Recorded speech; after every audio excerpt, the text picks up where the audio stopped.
ඔන්න ඉතින් යාළුවනේ අද මම කන්න යන්නේ ගොම.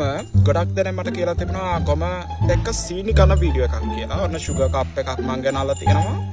ගොම ගෙනල්ලා තියෙනවා. මෙතන ඉන්නවා අපේ මිසිස් රත්ති. රත්ති. අර ඉන්නේ මිසිස් රත්ති. එයා බලන්නේ නෑ මොකද එයාට තරහ ගිහිල්ලාද දන්නේ නෑ. මේ වෙලාවේ ඩිස්ටර්බ් කරන එක හොඳ නෑනේ. හරි. අපි ගොමත් එක්ක සීනි ඉවර වෙනකන් කමු.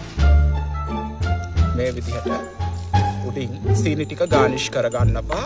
ගානිෂ් කළා මේ විදිහට අනාගෙන ෆීඩ් වෙමු. මාරම ටේස්ට් එකක් තියෙනවා. බලමු.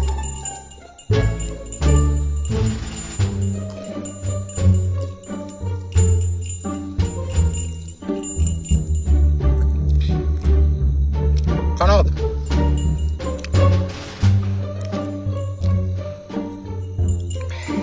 ඔයාලා කනවද?